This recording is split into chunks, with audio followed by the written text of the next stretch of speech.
አንድ ቀን ከባህሬን የመጣ ምርኮ ተከፋፈለ። ልብስ ነበር ሽርጥና እና ያ ሽርጥ ላይ ዑመር በጣም ትልቅ ስለነበር ግዙፍ ስለነበረ አልበቃውም። እኩል አከፋፍሎ ለህዝቡ ለሱ የደረሰችው አለች። እሷንም ሲያደርግ አብዱላህ ኢብኑ ዑመር ልጁ ጋር በሆነ ልብስ ተቀያየሩ። ልብሱን ስለወደድኩትና ይሄ ስላልበቃኝ ይሄን ወሰደና እሱን ስጠኝ ላሸርጠው አለ።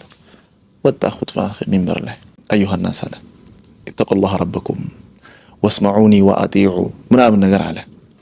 لا نسمعك ولا نطيعك አለ አንዱ ተነስቶ ከመሃል ኹጥባ ያደረገኩ አሉ ማለት ሱሐቦች እንዲህ አሉ። አዩ ለምን አለ ዑመር ያዙና እሱን ልጅ እዛ እንትን ምናምን አላለ። ያዙትና አፍናቸው አስወጡታል አለ። ምን አደረኩኝ? ምን አጠፋው አለ።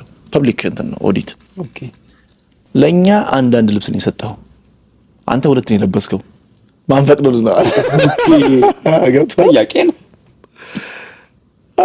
ዑመር ኢብኑ ኸጣብ አብዱላህ ኢብኑ ዑመር የት ነው ያለኸው? ተነስ እስኪ አለው። ህዝብ መሃል አቤት አባቴ ተነሳ እስኪ ንገራቸው ስለዚህ ልብስ አለ።